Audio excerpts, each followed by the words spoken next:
All right, good afternoon. Let's get started. All right. Well, welcome back after 2 weeks of break. It was unfortunate. We had one of our speakers had an emergency 2 weeks ago, and we have to cancel that seminar. We had a week break, and here we are. Happy Halloween, by the way. No costumes today.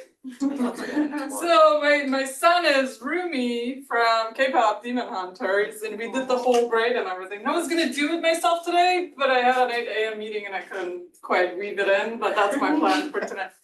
If you haven't watched the movie, I highly recommend, by the way. It's a very good movie. Okay, so I don't want to delay. I know it is pretty late in India and we have you staying up, Sushobhan. Okay, I have the pleasure of introducing to you Professor Seth. He is dialing in from India. He stayed up late for us. So I have had the pleasure of knowing Sushobhan from ways back when he was a grad student at University of Illinois at Urbana-Champaign, and now he's a professor in India. So I've invited him here. The work that caught my eye, he had a paper published in Nature, and it was all about how can we rearrange and arrange our hardscapes to cool down the environment in our cities. And I hope he will talk about that, and I hope that he will talk about his journey all the way from grad school to being a professor in India. And I love the title of your talk. I can't wait. So we keep it really informal, Sushobhan, and questions. As you have a minute that pops in your head, please keep them coming, and we'll keep it just engaging. So the floor is all yours. Yep. Thank you so much. So so hello everybody. Good. I guess it's the morning for you. Well, good morning and it's the middle of the night for me. It is my great pleasure to talk to you here today. I can't see you, so don't raise your hands if you have a question, just shout it out and feel free to interrupt me at any point. Okay, so I'm Sushobhan. I will give a broader introduction to myself, but my topic for today is living on the edge, the roadside environment in the global south. If you've seen Top Gun, you get the reference from it, but I'll give you a little more information. Oops, I need to move forward. Okay, so I will have a lot presented today, but I'll try to just give a high-level overview. And all of this work is stuff that my students and postdocs have done.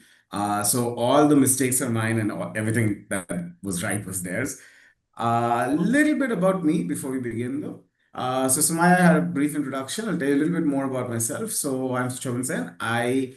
I'm currently an assistant professor, and recently I've become an associate dean. That's been quite a ride. So I got my bachelor's in civil engineering from India in 2013, and then I had my master's in civil engineering from the University of Illinois in 2015, and then I got my PhD in 2019. After that, so I got my PhD in December 2019, and then in the year 2020, I moved to Pittsburgh, the University of Pittsburgh, where I did my postdoc. You may remember something big happened in 2020. So yeah, I went through that while living in Pittsburgh. It was quite something. So I spent 3 years there. I worked with Lev Kazanovich at UIUC. Jeff Racer was my PhD advisor.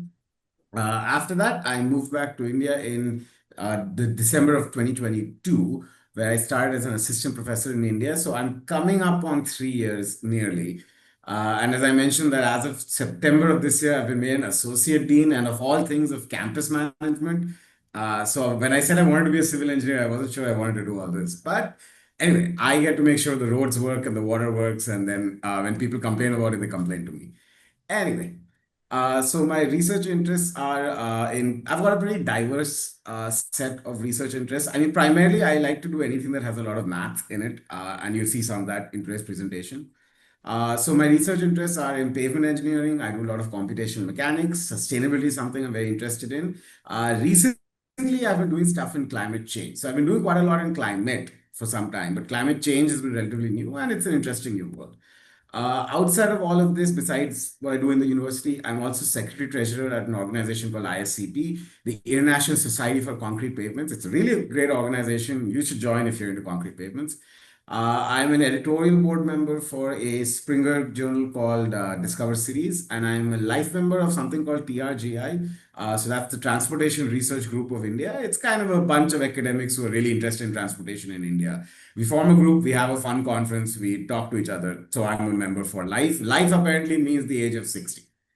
So that's the definition of life member.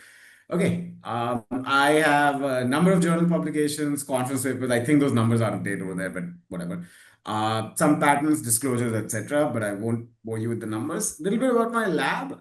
So when you become an assistant professor, you have the privilege of choosing a name for your lab. So I chose mine as the Built Environment Lab because I think it pretty much matches everything that I try to do. So I try to work at the intersection between pavements or roads and climate, which broadly I would call the built environment. Now, sometimes you say the built environment is an indoor environment, and I've been lucky to do some research on indoor environment also in collaboration with a colleague. But primarily, I'm looking at the outdoor built environment around roads in particular, and some of my presentation today will make that clear. The motto or the idea, I guess, of my group is that we use computational models. So we do some experimental work, and a good part of what I show today is experimental. But primarily, we work on computational modeling. So we work for computation models in aid of design and sustainability. So it's maths, but it's math also so that we can get something out of it. Currently, my group has three PhD students, eight master's students, and two undergrads. The undergrads kind of float in and out, but I just put them there. And I've had two postdocs. They just finished and they're starting new jobs right now. Currently, and previously graduated six master's students. PhDs haven't graduated yet, but they'll get there. And many undergraduate students just keep coming. Okay, so with that brief introduction about me, let me get into my presentation. So the first thing I want to talk about is something called How Hot Is It? Now, this is a paper, this is before I talk about the paper, just to give you an introduction about the idea of urban heat.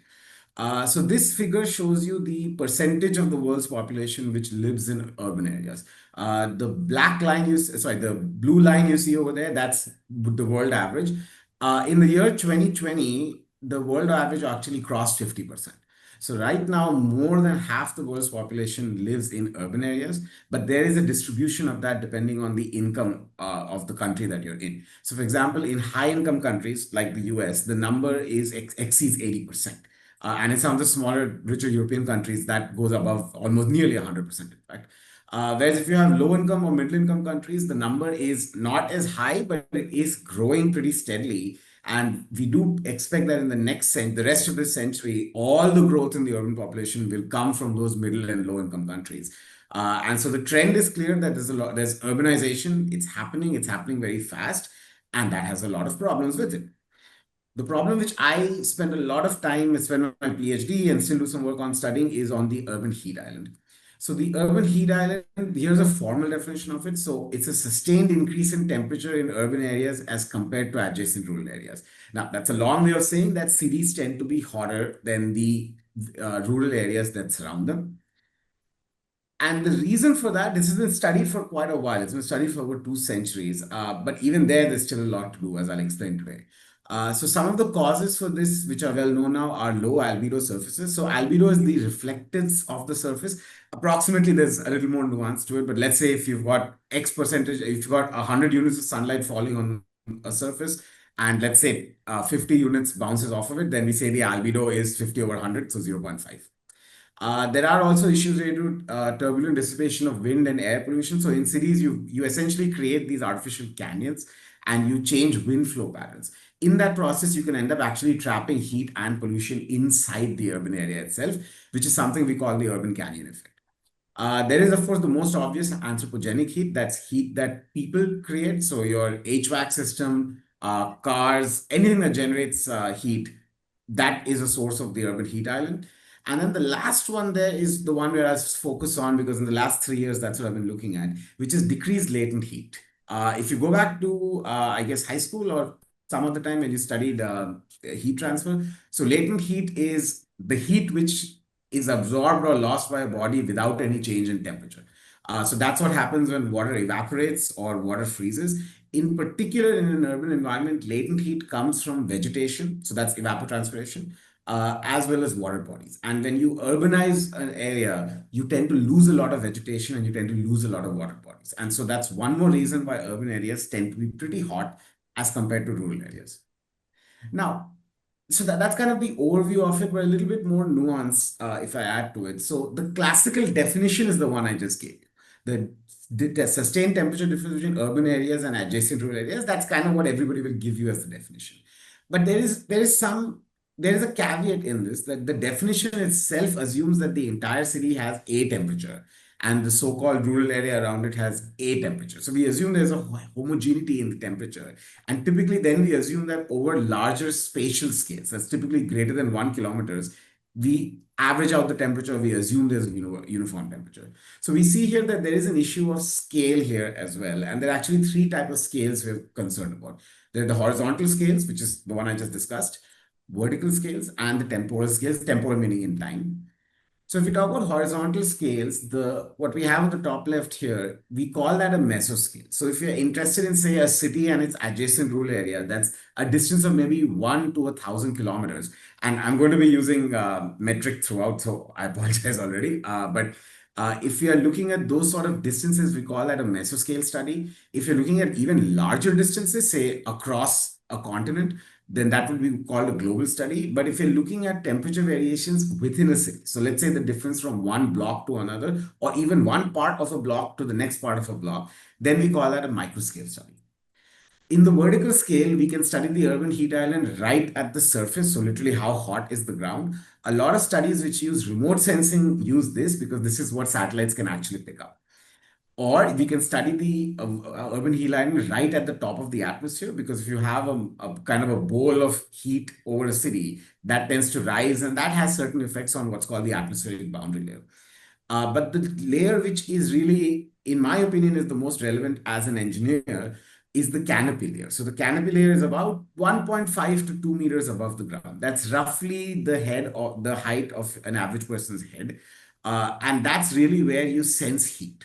So this is where people walk, this is where people live. And so the heat or the temperature at this height, the canopy layer height, that's the height that really has a strong effect on how people live and how a lot of engineering occurs. So that's the layer which I tend to be concerned about. And in terms of time scales, so we can study the urban heat island in terms of climatic scales. Now, climatic scales, by definition, is in terms of 30-year averages. So that means if the city is getting hotter every 30 years, then we can talk about the urban heat island at a climatic scale. 30 years is a bit too much for a civil engineer to do. We can't wait for 30 years to run our experiments. Or we could go down to a meteorological scale. So meteorological scale could be, okay, morning versus afternoon. Or we go down to an hourly scale, 10 a.m. versus 11 a.m. Versus noon. Or we can do a sub-hourly scale. So that would be now, the next minute, 2 minutes after that, 10 seconds after that. Now, generally, the higher up you go, that is, as you go from sub-hourly to climatic, you have less noise, you tend to get more of a signal, but you also tend to miss out on a lot of extreme events.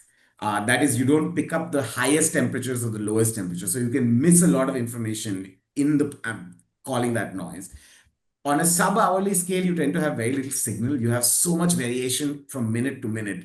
It's difficult to make sense out of it. So typically, a lot of these studies and the ones which I'll present are at an hourly scale. So overall, the research which I conduct is at a micro scale horizontally, at a canopy layer vertically, and at an hourly scale on a temporal scale. There are plenty of people who work in different combinations of these. So if you actually do the math, you'll see there are about more than a dozen possible combinations right here. I'm giving you results about one such combination, which tends to be a little bit less studied. Okay, so by now, 10 minutes in, you must be bored because you must be wondering, what does that have to do with transportation? By the way, I am very skeptical of ChatGPT, especially when students use it. But I do enjoy making memes and these kind of things out of it. So you will notice transportation is spelled wrong. My prompt was correct. This was a problem with the Gen AI. So I take no responsibility for the typo over there. But you must be wondering, what does all this have to do with transportation? To which, let me introduce you, if you don't know about it, to the concept of the global south. Now, my understanding from the background that Sumaya gave me is that many of you are from a policy kind of perspective. So maybe this is familiar to you, but if you're not, let me just give you an outline. So in, I don't know, diplomacy or economics or, that kind of stuff, globally, there's this concept of the global south. It's basically a way of describing countries that are relatively poor. Once upon a time, this would be called the third world countries, but that's actually considered a pretty rude term right now. So the global south is the countries which I've highlighted there. They are the poorer countries, they are the developing countries, and they have a lot of variety. So what I've highlighted there is something like more than 70% of the entire population of the world. Nonetheless, there is also some similarity which we have. So for example, let's do an exercise. Since I teach, I like to do these exercises to wake people up. So here is a little image again generated from AI. So I prompted in, give me an American city where people are walking, etc. Here's what it gave me. So something I can see is, okay, there's a wide road in between. And indeed, American cities tend to be very car centric. You do have roads occupying a lot of space, and then you've got people on either side.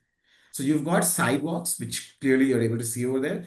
And you also have a lot of trees. Now, you'll agree with me, that's not how trees naturally grow. For any of you who go hiking, and when I lived in Pittsburgh, I used to do a lot of that. That's not exactly how trees grow. They don't tend to grow in a straight line, and you don't generally have grass around it in nature. So this is kind of a manufactured surface, so to say. Somebody has designed this, somebody has made this, and you see pedestrians walking around. There's plenty of shade. So this is what at least Gemini thinks is a typical American city, and I think from my experience, not bad.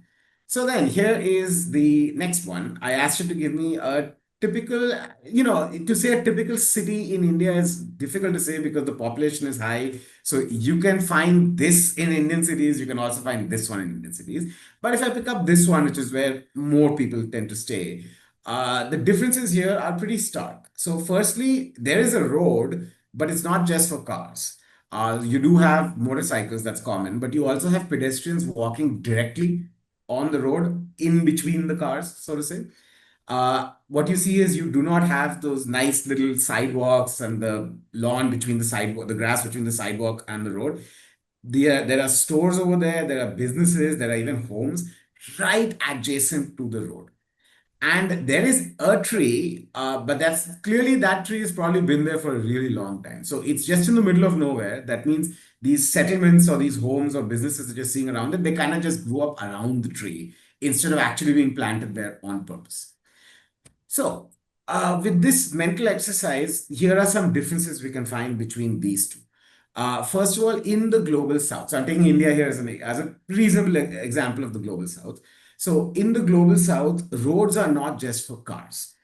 In the US, the idea, and I know the idea is changing now in policy circles, but the idea tends to be that roads are for cars and sidewalks are for people.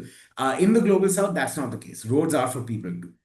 The roadside, therefore, is an environment by itself. It's where people live, where they work, where they walk and play. When I say roadside, I mean literally next to the road or maybe even part of the road itself. Trees or vegetation, it's not that they're not there, but they're there, they're just here and there. They're not really planned out there. So I guess if I had to describe the difference between these two in one term, it's versus the extent of planning. Now, planning does not mean design. So one can argue that in much of the global south, in those urban environments which I showed, there's really no plan. Nobody actually planned how people are going to walk around or how their business are going to be. But there is a design, and that design is done by you. Well, not you directly, but essentially transportation engineers. Because it's transportation engineers who decide how wide the road is, whether you give a sidewalk or not, whether you place vegetation or not. So if your design says that really the road should be right next to the stores, and don't worry about trees and vegetation, then that's exactly what you're going to get. I understand it's Halloween in the US. I'm very sorry if this image creeped you out. I'll come back to some more AI images. But so you get the idea that the reason why we should care in the global south about the roadside environment as transportation engineers is because we created the roadside. And so we can't really dump it on somebody else, hint to the environmental engineers. We can't really dump it on them to solve it because it's our designs that are. So with that, let me take you through three studies from my research group. They're all relatively recent because I recently became an assistant professor. So all of these are relatively recent. The first one is an empirical study on what the data says about the roadside environment in India. So this is a paper that was published a couple of months ago. This is in a journal called Theoretical and Applied Climatology. It used to be one of my favorite journals when I was a grad student. The first author is Sumit over there. He is a former postdoc. He's now working at a national lab in India. He had the idea to submit to this journal. I was very concerned that maybe the work isn't good enough, but it did get through. The second author is a PhD student. Third author is me. The last two authors are actually undergraduate students who worked in my lab for a semester, and they actually collected some data, which I'll show. So the title is Spatio-Temporal Variation of Microclimate in Mixed-Use Urban Forms. So that thing I said over there that you've got stores, you've got houses, you've got people right on the street. The polite way of saying that is mixed-use urban form. That is, you don't separate cars from pedestrians. You don't have a central business district. Everything is everywhere. That's what you call a mixed-use urban form. Unfortunately, my campus here, the IIT Gandhinagar campus, which we shorten as IITGN, that happens to be one with a mixed-use urban form. So I had a great lab to work with. So this is the general location of the study. So this is the map of India. The state over there, actually the westernmost state is the state of Gujarat. What I've marked over there is in the red, the green dot is the IIT Gandhinagar campus. Next to it is the city of Ahmedabad. I'll get back to that city in a second. It will be relevant for another study, but that's roughly where I am. Incidentally, as a hint, some of you might remember from high school, the Earth is tilted at 23.5 degrees. My latitude is approximately 23.5 degrees. So during summer, the sun is right over my head. Okay, so this is a little snap of the campus. The campus is relatively big, but on the right side, what the inset which you've seen there, this is actually the kind of the most crowded part of campus. So the set of buildings you see over there are the dorms. We call them hostels in India. So it's a almost entirely residential campus. That means something like 99% of our students, well, 95% of our students live on campus. And that's kind of the dorms. This is a slightly old picture. There's a ton of construction to build new stuff now, which is also my problem in my new position. But around it, you see that you've got kind of different kind of stuff. So if you see the top right, which is called Area 1, that location is actually grass. And that's manufactured. So the region I'm in, it's a relatively dry region. You don't get grass growing. This is artificially created grass, an artificially created lawn. On the south of the buildings, what you see there called Area 3, that area is actually the natural vegetation. So it tends to be kind of smaller shrubs, a little open land, kind of like a desert, but it's not, I mean, there's a river over there, so it's not exactly a desert, but pretty arid climate. And then we've got Area 2 over there, which is kind of mixed use. So there's somewhat of a manufactured lawn. There's also the more natural vegetation. There's also actually a little lake over there, which only fills when it rains. And that's actually an engineered lake. So it's kind of a retention pond for the campus. And of course, bang in the middle is the dorms. That's the residential area. This is just a map which shows the land use. So I'll skip this. Okay, a little bit more about this location. So this is the contribution of the undergraduate students that got them authorship on this paper. So there is a term called the SVF, or the sky view factor. It's a pretty interesting number. What sky view factor says is that, okay, if you manage to sit on your or lie down on your back and then float up to a height of 2 meters somehow, don't ask me how. But if you can lie down and get up to a height of 2 meters and you look up, the fraction of the sky that you can see relative to the fraction which has been constrained, let's say by trees or by buildings, that fraction is called the sky view factor. So essentially, a sky view factor of 1 means that there's no obstruction to the sun. It's just an open sky and you get a lot of sunlight, but also any heat that has to escape will escape. There's nothing to trap the heat. And a sky view factor of 0, essentially, you've created a dome around yourself. It's like being inside a closed stadium.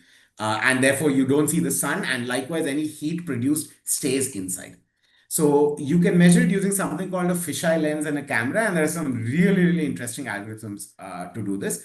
I won't go into details over here, but here is the map that we had. So you see, obviously, the residential part in between has a relatively low sky view factor. That's about only 0.2. So that means 80% of the sky has actually been constricted because of buildings and vegetation. And other parts where it's pretty more open, more vegetation and more grass, there the sky view factor is nearly 1, as one would expect. And there are a couple of other pockets with a lower sky view factor. So this gives you a sense that it's a pretty diverse area. You've got a different types of land use, different land cover. You've got some really heavy residential areas. You've got some open areas. And all of this whole long length that I'm showing you, if you wanted to walk it, you could walk it in less than 15 minutes. It is less than a kilometer in length. So we're talking about really, really small length scales over here in this figure. Okay, so what we did in this study was we had to measure the environmental or meteorological variables. In particular, we've had to measure the air temperature, the wind speed, and the humidity in these locations. Now, it's not uncommon for people to try to measure these. In the US, most studies that try to do this tend to stick a weather station on a car and drive it. That goes back to the idea that roads are for cars and therefore cars need to drive to see what weather cars experience.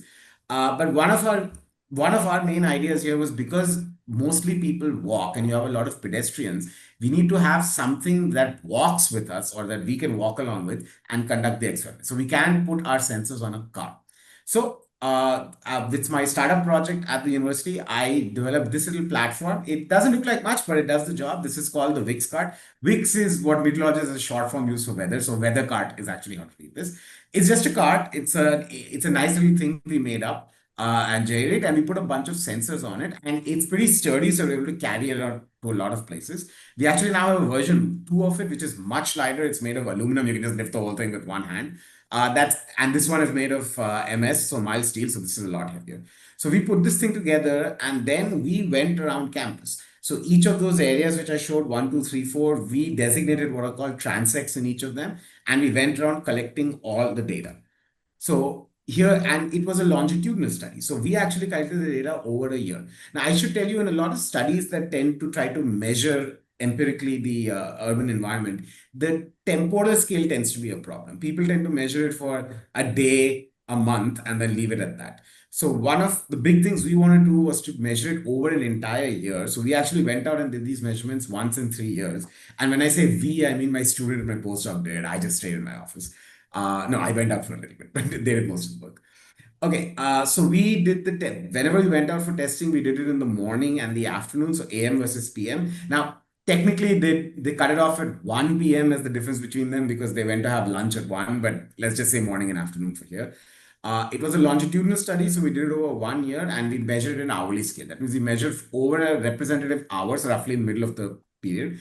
And we measured the wind speed, the air temperature, and relative humidity. We also estimated two secondary variables, which are called the heat index and the normal effective temperature. I won't go into details on how they're calculated. The math is not important. They essentially tell you how hot it feels, whatever that means. And different people have different feelings. So there are a whole variety of these numbers on how to mathematically state how hot a person feels. The two numbers we picked up were the heat index and the NET, the normal effective temperature. So call them HI and NET from now on. Okay, here is a little bit of the data. I'll just run through it quickly. So what you see here is that this is air temperature, and the green line you see in each of them, that's actually the climatological average. So what we wanted to do is in each of the 3 month sets. So we went out 4 times totally in the year. So OND is October, November, December. That's pretty standard terminology in climatology. So OND is October, November, December. JFM is January, February, March. The killer over there is AMJ. So that's April, May, June. You see that has the highest average temperature. So that dotted line you're seeing over there is the climatological average. That is not the average of the maximum. That is the average hourly temperature. The average maximum during summer can be above 40 degrees Celsius. That's probably like 110 to 120 degrees Fahrenheit. That's the average high temperature during AMJ. So that's a particularly troublesome one. And JS is July, August, September, which is actually the monsoon season in India. So it rains a lot at that point. So this is just the raw data which we had. We just plotted over here and compared it to the climatology. So you can see in some cases it's right on the climate. That means the day we measured it, it was a average day, whatever that means. And sometimes they were not. Likewise, we did it for relative humidity. Sometimes it was below average, sometimes it was above average. We also did for wind. Now, the issue with wind is this has a lot more noise. Wind is actually not normally distributed.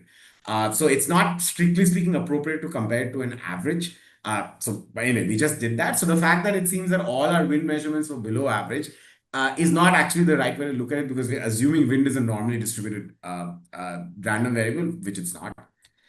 And then we kind of artificially calculated what is a average heat index. There's no such thing because heat index, you can't measure it. But we took the average climatological values and just calculated the heat index and the NET out of that, just to compare how we are in the days we measured. So interestingly, what we see is, let's say in two of the periods that we measured, so A and D over there, we were actually hotter than average. And then B and C, we were about average or maybe a little bit cooler than average according to the heat index. And likewise, it's a little bit different when we looked at NET. Here again, we were above the average for some cases, and we were right about on the average for some cases. So in general, what we can say is the days that we did the measurements on, they were reasonably representative or maybe a little bit hotter than a typical average year. Okay, so we collected all that data, and then my postdoc gave me a huge Excel sheet full of tables and numbers, and I told him there's no way this can be put into a paper. So after a lot of pushing, he came up with some interesting plots to demonstrate the statistical variation of these. So what we tried to see is we conducted a t-test to see where if there is a statistically significant difference between all the data that we collected. I'll run you through how to read this graph. It's a little bit dense. Basically, what this figure is telling you is that for a given part of campus, so A1, A2, A3, those areas which I showed, those different sections of campus that we broke up, between them, is there a statistically significant difference between the data collected in the morning, AM, versus the data collected in the afternoon, PM? And pink essentially means it is statistically significant. So the white color means absolutely nothing over here. Pink means there is a statistically significant difference, and green means there's not.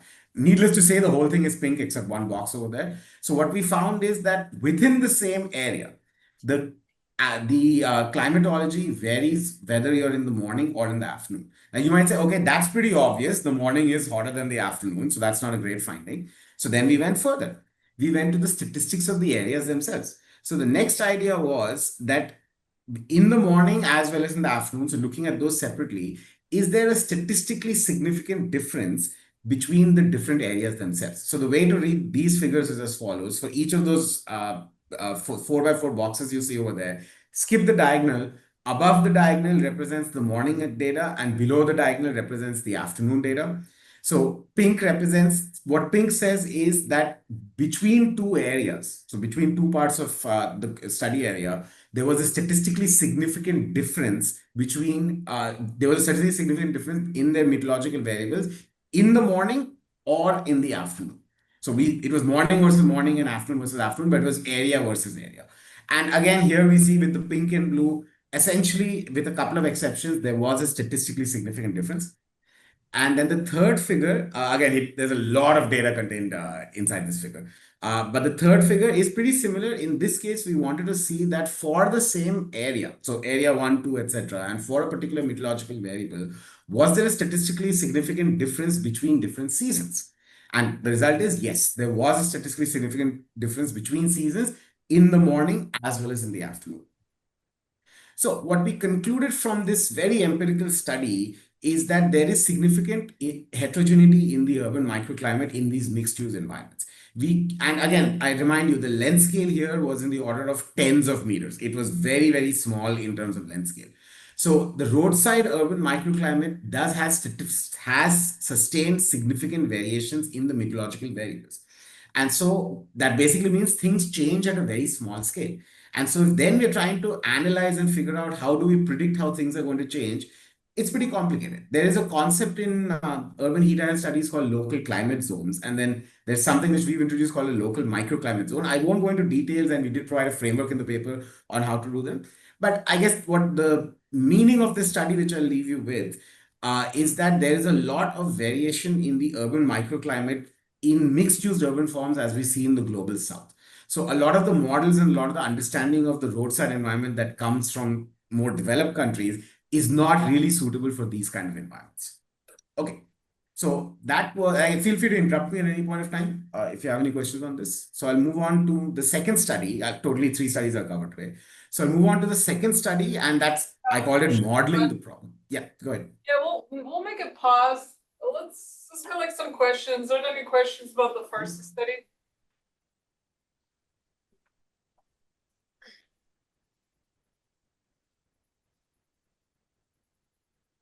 Yeah, I have a question about the climatological average. So so you got the results from the urban street, and Right. what is the data collected from the climatological average? Because if the climatological average would have been collected in the urban area, or was it collected in the rural area? That's an excellent question. So the climatological average we got was from what we call the Met Department. In the US, you call it NOAA or the Weather Service. So they've collected data for many years. So this climatological average is not for our location. It's not very far away. It's like a 20-minute drive. And as the crow flies, it's probably 5 minutes. So there is a weather station at the airport. Typically, weather stations tend to be at airports. We have a weather station at the airport, not very far away from where we are. Certainly not at larger scales. Now, whether that represents an urban area or not, maybe not, because an airport is essentially a giant patch of concrete on the ground. So it's not exactly, a rural area, but it doesn't have a lot of buildings. It just has the terminal. So you do have a point. The climatological average is not from our location. It's from a nearby location, but the nearby location is not perfectly representative of what we are, the location that we are measuring at. Any other question? Yeah, I had a question. I was just wondering if you could name some countries in the global south that have good transportation systems and don't have these heat issues, and also like countries that where it's a special problem, the transportation and the heat. So the heat one is pretty easy. It just depends if you're in the tropics. It gets pretty hot. Even relatively, like say Singapore in Asia, which is a pretty rich country, it is very, very hot over there also. So heat is something, especially in the outdoor environment, that you do have, or depending on your latitude, you do face it. In terms of transportation, it's a really good question. I would say even the countries themselves are not uniform. So where I live in India, in this part, we actually have pretty good public transportation, and even our roads for cars are pretty good. But there are other parts where they're not, which are more representative of, say, something like, where did I have that? Which are more representative of, okay, where did I put that figure? Yeah, which are more representative of this. So I would say you couldn't say that one country is good or one country is bad. These are also very large countries. It depends. Where are you in the country? How rich you are? How do you travel?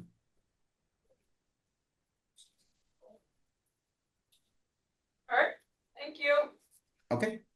Um, All right. Moving Oh, on. hold on, looks like there's another question. Oh, okay. Please go ahead. So with the data collected on campus, the vehicular traffic in these environments is minimal because there's access control to any of the cars and vehicles to the campus, right? So these values don't account to any of the exposure that is due to those pollutants. Excellent point. So we do have a very tightly access controlled campus. Students mostly are not allowed to have cars on campus. It's a pretty walkable campus. They don't really need it. Bicycles are fine. And faculty also, we have to drive way around to get it. So there is a central core, which is what I'm showing in this figure, where we have very, very few cars coming in. So you are right. This is not perfectly representative of an urban area. It was a start. I will show you in the end. There is some work which is going on, which is trying to get more representative data. But you are correct. This is not perfectly representative data. Thank you. All right, thank you, Sushobhan. Let's continue. Okay, moving on. So I will get to the second study, which is on modeling the problem. And this is my favorite part because it has a lot of math. Okay, so the title of this is a paper that we recently published. Recently is the beginning of this year. So synergistic deployment of green infrastructure and reflective pavements. This is actually not the main paper I'll talk about. The paper I want to talk about is a paper which I'm presenting at a conference. So since one of the things Sumaya asked me to talk about is research in India. So there is a pretty big conference every 2 years in India, always in December, because that's when the weather is good, which is called the Conference of the Transportation Research Group, CETRG. So this year, my PhD student Chirag, our paper has been accepted there. So I'm giving you a sneak preview of what we're going to show there. The title of the paper is A Microscale Computation Approach for Minimizing Pedestrian Heat Exposure. So microscale, I think now it's clear. I explained what it is. Computational approach for pedestrians, that's a relatively new idea. So let me tell you a little bit about what it is. So again, we basically had this campus. You've seen this before. We had our dorms and our residential area over here, and we tried to see how could we put vegetation. So it's related to the study that Sumaya mentioned that I had done earlier. How could we put vegetation to make sure that people who are walking here, how that we make sure that they experience less heat? That was the question we tried to ask. Now, the issue is, as we saw previously, I can take a sensor around the place and I can take some measurements, but I will never be able to cover the entire area. It's just not a possibility to do. So instead, what I need to do is I need to use math, particularly this kind of math. So this is computational fluid dynamics. I will not go into details, but you have to do fair amount of complicated math to try. So if you cannot measure temperature at a location, You could try to statistically figure out what it is. You take an average or use a kerning function or something. But if you want to do a physics-based approach to it, then you use computational fluid dynamics. So you have a lot of equations. You have to have a lot of computing power. So we used a tool called Gmesh and another tool called OpenFlow, and these are all open source. So I'm a very big fan of open source tools. Everything I use is open source. So we had to create some pretty large models, and we had to validate those models against experimental data. So it takes a lot to actually make a model that works. And then this is what we get. So we estimated firstly that if we had some plants or if we had vegetation in different configurations, what would be the air temperature? And this is what we got. So A, which you see over there, that's the existing condition, which is the one we did the validation against. B was you put plants, but you put it around the area. You don't put any parks inside. You just kind of put a barrier of trees around the place to try to cool down the place. And C was you put a couple of large parks in between. So you don't have a barrier of trees around. You put the trees or grass inside the area in the form of relatively large parks. And you already see that the temperature is pretty much lower for that one. But the point is, it doesn't matter if the average temperature is low. It matters where are people walking, which then comes, we get to the point of pedestrian modeling. And this is using something called ABM, agent-based models. Again, the math is not very important. It's actually very easy. But the idea is we model pedestrian as an agent. And each agent is given some rules on how they walk around. There's some stuff about localized and globalized models that may not go into too many details, but this is an example what the agent-based model looks like. So we drop an agent, the agent is a pedestrian. We drop a pedestrian at a random point and tell them to reach an exit point. The exit point is actually the thing that takes them to the classroom. So that's the one we chose. And then the pedestrian has to follow some rules to figure out how to get to the exit points. The programming for this is actually pretty simple and pretty interesting. It can get very complicated as well. And what we did is we told our pedestrian, you have two choices. You can choose the shortest path, or you can choose the path that has the lowest temperature, or you can do either of them with some probability. So that means we could actually build a stochastic model. So we built this model and we ran it for 100 pedestrians with a couple of different cases. I won't go into all the details for lack of time. But here is some interesting stuff that we got. So what we saw is that if we assume the pedestrians only take the shortest path, then they are exposed to a relatively high temperature. That heat exposure you see up there, that's the average temperature. So if pedestrians only take the shortest path, they tend to be exposed to pretty high temperatures.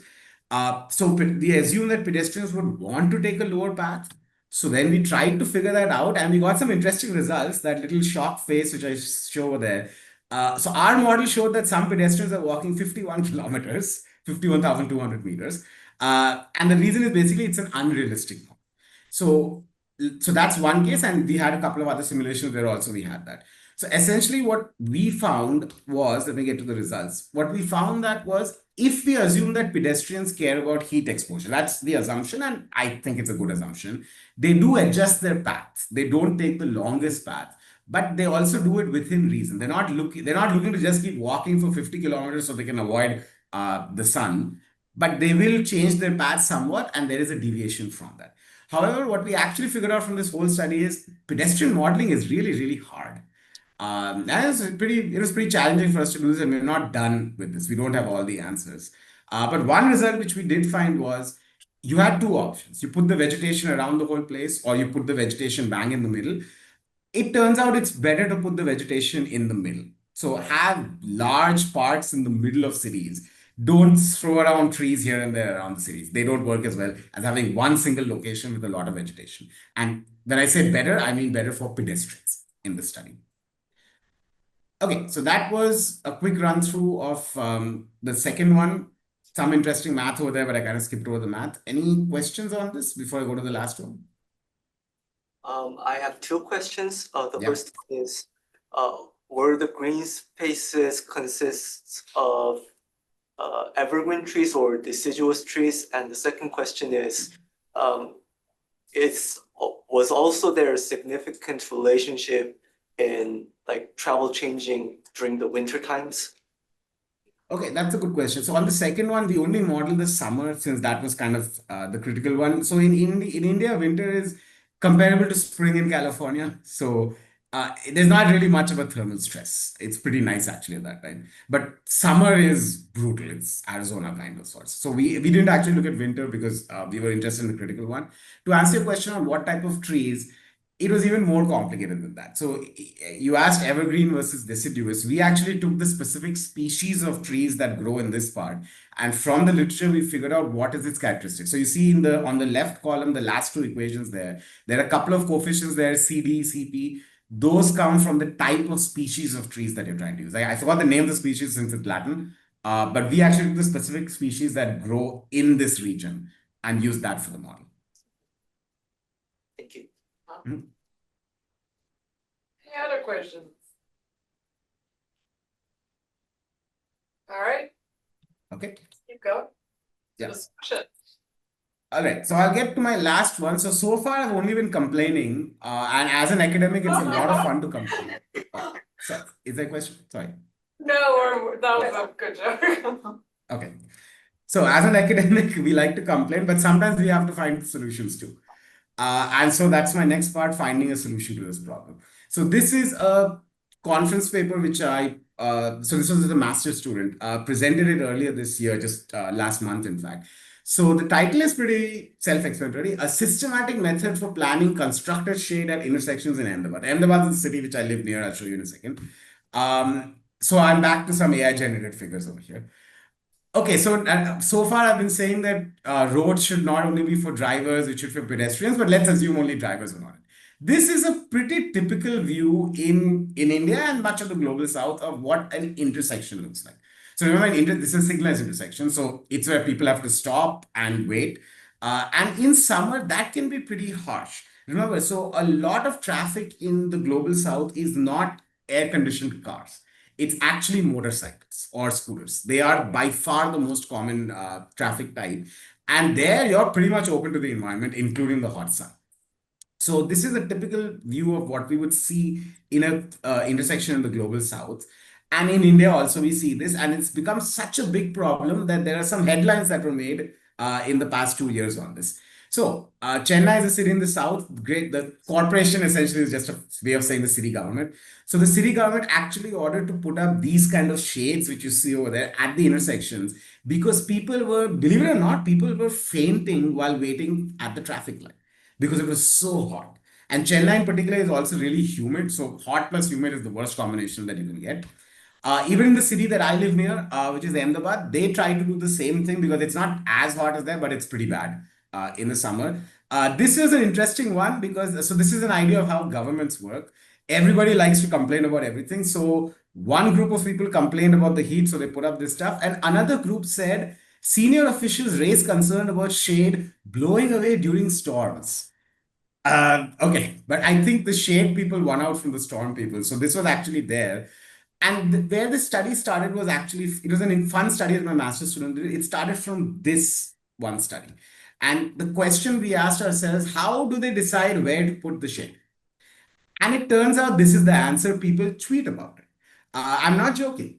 The people in the municipal government, they actually check social media, they see what people are complaining about, and that's how they decide where to put it. I don't quite know whether it's that in the US, but I think a lot of US stuff also happens over tweet. So maybe this is not entirely unique to us over here. So the question we asked was, can we do better than this? Instead of waiting for people to tweet about their complaints, can we try to figure out or plan which intersections need to have shade?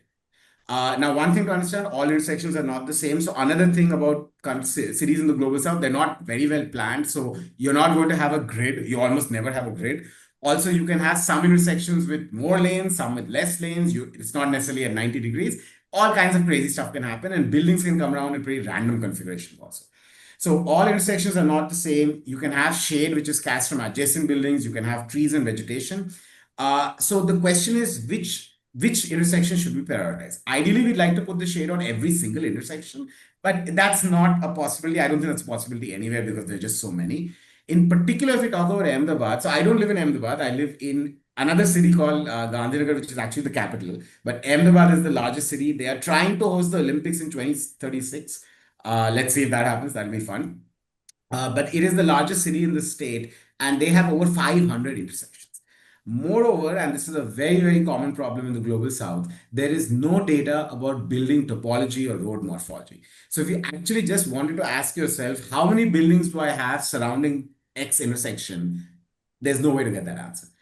You can try to do the survey, but at 500 intersections for any university, doing that is pretty tough. And this is very common all over the global south when you don't have enough data. So immediately in this study, what we kind of stumbled on is we don't have data. So first we have to figure out the data problem. And so that what we did is we went to what everybody does when you need more data. We went to machine learning to try to create some data. Now, we didn't develop the model. This is a particular model that was developed last year, 2024, called SHAPS. I'll give the full form in a second. And we combined it with some remote sensing data to try to do this. So let me just quickly take you through what we did. So there's this algorithm called SHAPS called Simultaneous Building Height and Footprint Extraction from Sentinel Imagery. Sentinel is a satellite series. So this came from a European journal, the European Geophysical Union, EGU journal, if you've heard of that, in 2022, where they kind of used a lot of satellite data and they figured out how do you get for a given pixel the average height of the building and the average footprint, which means the area of the building in that pixel. They've created a pretty nice model and validated for 100 plus cities over the world, but not any Indian cities because there was no data to do the validation on. The resolution was 100 meters. So we decided to use this model and we did a brief minor validation, which I'll show in a second. But we decided to use this model. We had to make a couple of assumptions over here. So the first thing we had to figure out is what does a typical building or a typical home in Ahmedabad look like? And these are usually apartment blocks. What does a typical home look like? What we found is generally they have an average footprint of 130 square meters. And we made our first questionable assumption was let's assume that it's square. So square root of 130 is about 11.5 by 11.5 meters. We also found that from our analysis, and this is the figure that shows that, from our analysis of the data, about 99% of all the pixels, and there were over 100,000 pixels, 99% of all the pixels had 36 or fewer buildings. So we assume that our pixel could look like the following on the left. That if my pixel was saturated, that it was just full of buildings, it would look like this. Does any pixel in Ahmedabad actually look like this? Absolutely not. This is not what buildings look like. But we made this assumption because we were trying to figure out how to get this sort of data. Now, of course, the thing you see on the left-hand side, that's if your pixel is full of buildings, but pixels need not be full of buildings. You can have less footprint than the maximum footprint. And so what we did was if we had, for example, if we evaluated that our pixel doesn't have 36 buildings, our pixel has 18 buildings, then we randomly removed 18 buildings from the pixel. Is that correct? No, nothing is ever correct in engineering. We were trying to see that at a planning perspective, can we reconstruct the city to get an approximate result without actually worrying too much about being very, very accurate at every step. Okay, so that's what we did. We took the entire city, pixel by pixel, we generated these buildings over there and we generated well over 500,000 buildings through that process. And then we came up to a problem. We found that some of our buildings are on top of there's a river going through the city. Some of our buildings are on top of the river and they're on top of roads. So we had to remove them. So what you see over here, figure B over there at the top right, we had buildings inside the river, which is obviously not possible. So then we did a second pass and wherever we had a river or wherever we had a road, we removed the buildings. Questionable to do it. It probably, actually if the building occurs on top of the river, what that means is our algorithm is bad.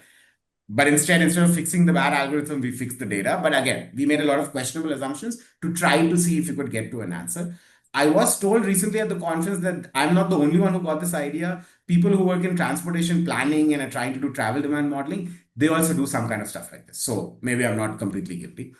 Okay, the next thing we wanted to figure out is if we've got these buildings, what kind of shadows are these buildings casting?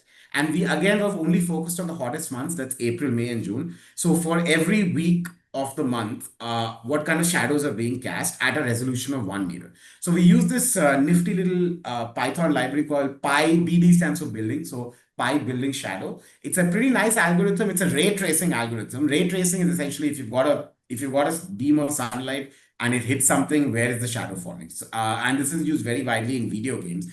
It turned out it's actually very, very computationally intensive. So what we had to do is we had to instead reduce our data set. So we looked for some more critical intersections where we had fewer buildings, and we came down to 176 intersections, which are our candidate intersections. Here is what some of them look like. So you see there's a lot of variety here also. You can have a one-lane road intersecting a two-lane road. The two lines represent the lanes. Or you can have a two-lane roads, three two-lane roads in a weird intersection, which is not a T intersection. You get all kinds of variety when you do this stuff. And then the brown boxes there were the buildings that we identified. There were 176 of these. I just showed you two interesting ones. So here are some of the results that we had from SHAF. So these were the different model results that we had. What you want to look at is the bottom row, the one marked C. That essentially is the number of buildings that we estimated per pixel. And then we compared it to the satellite image at D, just which are the more densely built parts of the city. And we saw, okay, there looks, sort of just as a shy view at the image, reasonably it looks close. The parts of the city which are densely built correspond to the red parts that we see from the SHAF's algorithm, and vice versa for the loosely built ones. So at a very crude level, okay, we find that maybe this model is okay. And then we did the rest of it. And here is what we mean by shadows. So here, these were the same roads which I showed previously. And then these are the shadows which are being cast by the buildings. A lot of the shadows actually falling onto the roads also, which is then what we estimated.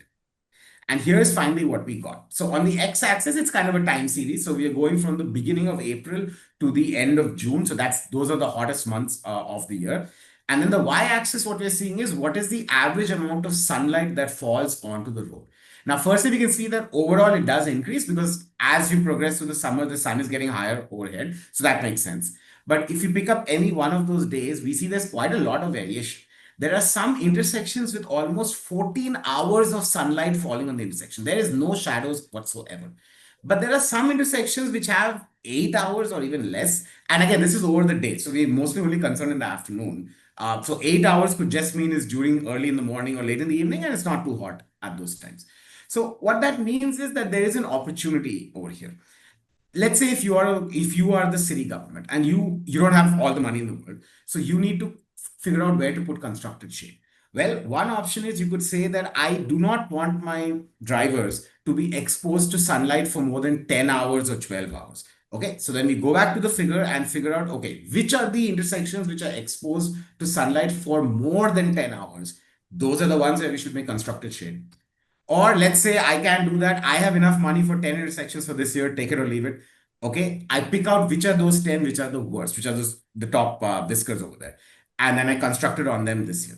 So what we found is this could be a useful planning tool for city governments to try to prioritize which intersections they should do this constructed shade on instead of depending on social media to guide policy. Again, we made many questionable assumptions on the way. I'm not saying we did the right thing. We do not have data. And that was the biggest problem that we faced. And anybody working in the Global South faces the same data. So much more to do over here, but this was kind of our first shot at solving this problem. Okay, so that was the third study. I think I can pause. Any questions on that?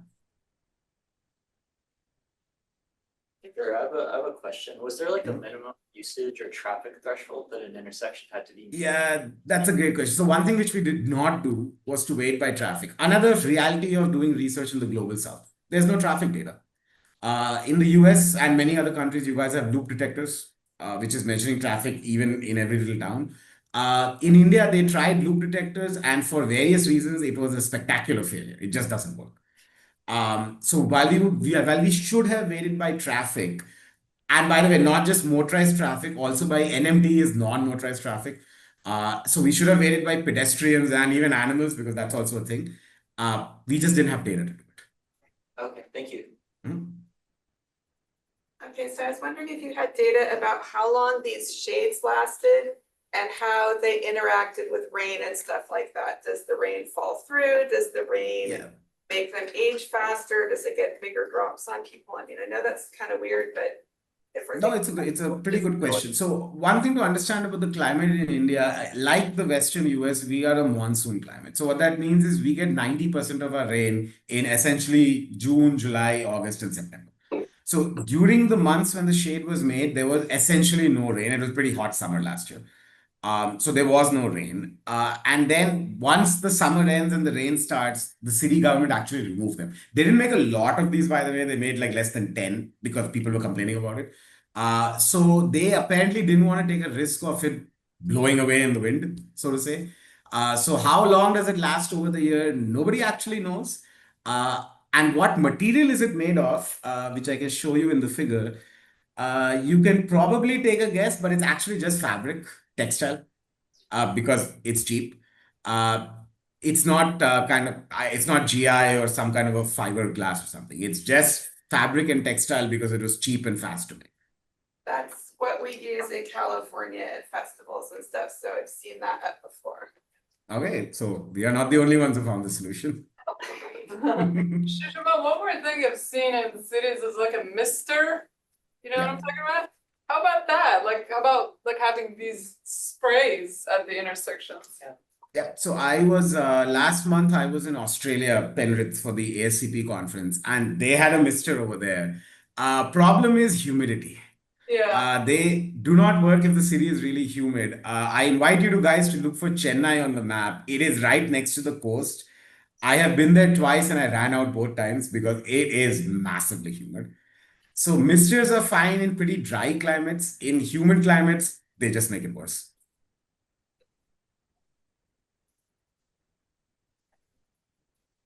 Any other questions? All right. Concluding remarks? Okay, concluding remarks. As Somaya asked me to talk a little bit about my journey and how it's been doing research in India. So I work at an IIT, Institute of Technology.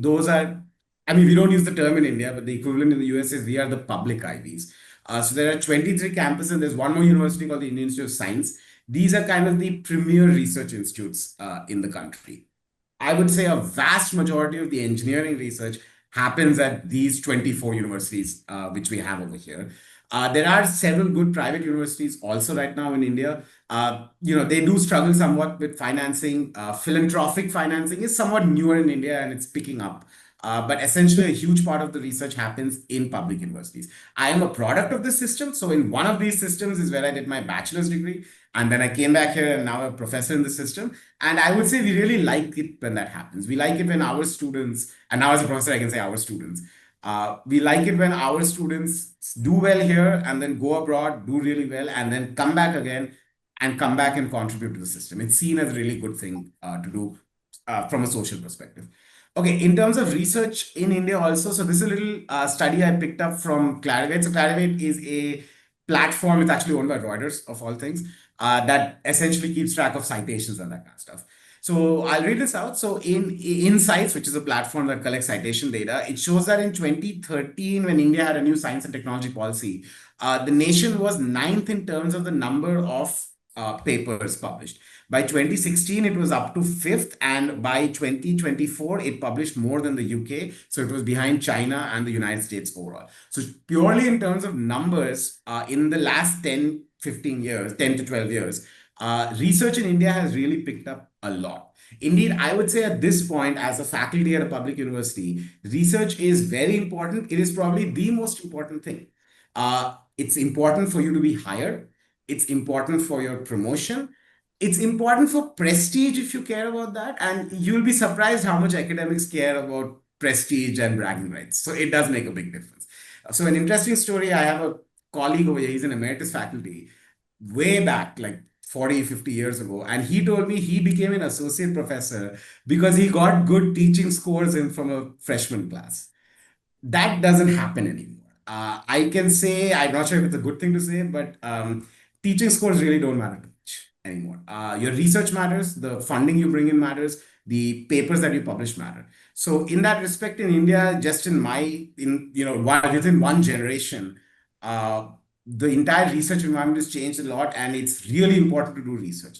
That said, I don't want to show everything as rosy. We are a developing country, so we have many bottlenecks. Still have a very bureaucratic system, a lot of paperwork. I actually have my own little free accounting software, which I maintain to keep track of my project expenses.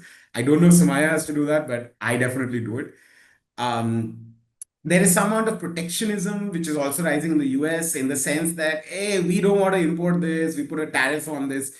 But yeah, you're not going to create the ecosystem for new infrastructure overnight. So you're just telling researchers you have to wait for 10 years for a factory to come up. Doesn't work. And that stuff keeps happening. We are a democratic country, so there's pushback on that also. But that's one issue. And then there are exchange rate issues, international shocks, for example. If you want to travel, it can get very expensive. So there are challenges. We are still a very traditional society, as much of Asia is. I can't speak for other continents, but at least for East Asia, so there is a hierarchy. You're expected to be polite to older people. You're expected to be very careful when you're questioning them. Fortunately, I'd say the place where I work, it's not like that. And the reason for that, I'll explain in a second. One interesting problem which we had for a very long time, and I am a contributor to that problem, is that our best students don't stay. They leave to the United States, which is exactly what I did. However, courtesy a certain someone, that has been changing over the last 1 year. And I will say the recent cohort of applications we've got have been really, really good. Some of our top students from the system want to continue for their master's and PhD within our system, within India. And that's just happening in the last 1 year. So things are getting better for us in that respect. So thank you very much. Okay. If you are, so for those of you there, and I know UC is a very, very diverse institution. If you are from India, it's really a pretty good time to come back. So when I was thinking of moving back from the US to India, it's a pretty big decision to make in anybody's life. To my great shock, I am surrounded by people just like me. So at my university, something like 80% of the faculty got their PhDs mostly from the US, some from Europe, but mostly from the US, and came back here and have gone through exactly the same experience. So if you are interested to come back, it's a pretty good time to come back. And there's a lot of people who've had the same experience and can help you out with the transition. The transition will be a little bit rocky. To be fair, when I moved from Champaign to Pittsburgh, my transition was rocky. So all transitions are difficult, but it does get better with time. Particularly in India, if you are interested in computational work or AI, it's really a great place because it's just booming. The amount of computation infrastructure which we had is really great. The AI infrastructure is built up really well also. If you're experimental, you can still do a lot of stuff, but you have to be a little bit more patient because things just go more slowly when you have to use physical stuff. That said, I should add, for those of you who are interested to come back, it is a very, very competitive system. So weirdly enough, I have also been part of faculty committees, faculty search and hiring committees. We reject 90% of applications, really. It is very, very competitive. Once upon a time, if you had a US degree and you came back to India, you were golden. You could get right through the system. That is not the case anymore. We do scrutinize applicants very, very heavily. At the end of the day, it's not where you're from, it's what you've done and what are you good at and what are you going to do in the future. That's really what we look at. And so everybody is now really, really selective in that respect. Finally, and I'll finish in 2 or 3 more slides. A little bit of the work that I do. So as I mentioned in the beginning, I work on very, very diverse areas. I really like anything that has math in it. I'm that kind of a person. So some of the projects which I have actively going on is some AI applications in the analysis and design of rigid pavements. Before this presentation, I was finishing up a proposal on exactly that. That's the life of a professor. I also have a project going on some advanced nonlinear finite element modeling of rigid pavements. Pretty interesting work. We're actually writing some basic finite element code. I've got a project which should start soon on last mile heat exposure. So what we're trying to see is if most people in India, particularly those who are a little poorer, they tend to take public transit, but public transit is not to your home. So typically they either walk or they take a bicycle or something like that to reach the public transit stop. And so we are trying to see what kind of heat exposure do they have at that last mile of connectivity. And the fourth one answers the question which came. So because our data on campus was not perfectly representative, we actually have an ongoing study, a colleague and I in environmental engineering, on building a digital climate twin of the 2 cities. So we are actually setting up an array of environmental quality monitors across the 2 cities as Ahmedabad and Gandhinagar. And we are going to collect the data. We are going to connect it to a reduced order CFD model and try to do a live forecast. We are measuring, of course, air temperature, wind speed, humidity, which I already mentioned, but we are also measuring pollution and, interestingly, noise. We have no idea what to do with it, but here's the secret of research. Collect more data than what you promised the funding agency. You can use it somewhere else, ideally in another proposal.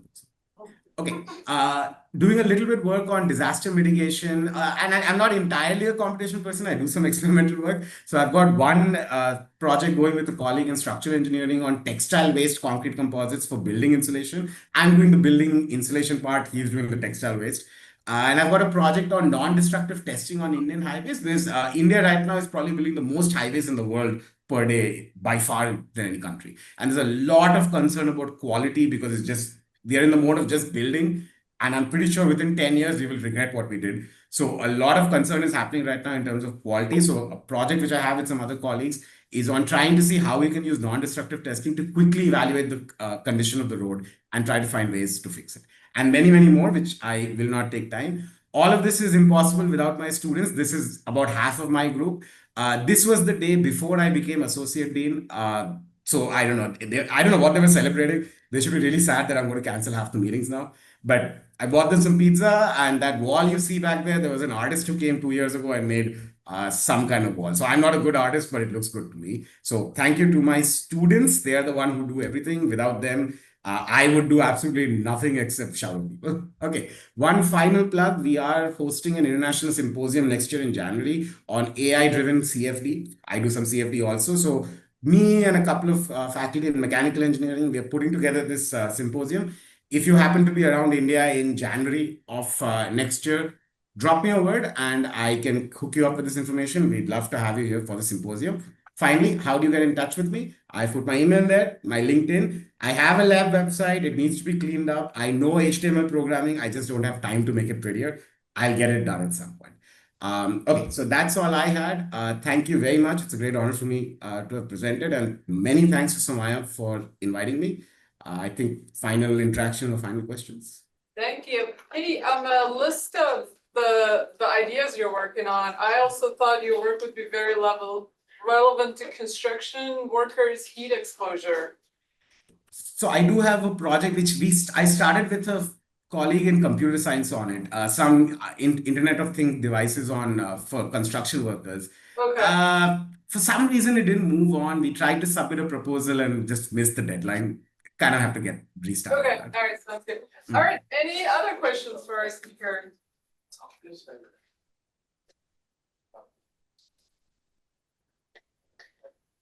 So Sushobhan, we have the homework after each seminar is that the students have to enter 3 questions that they would have asked the speaker if they had the opportunity.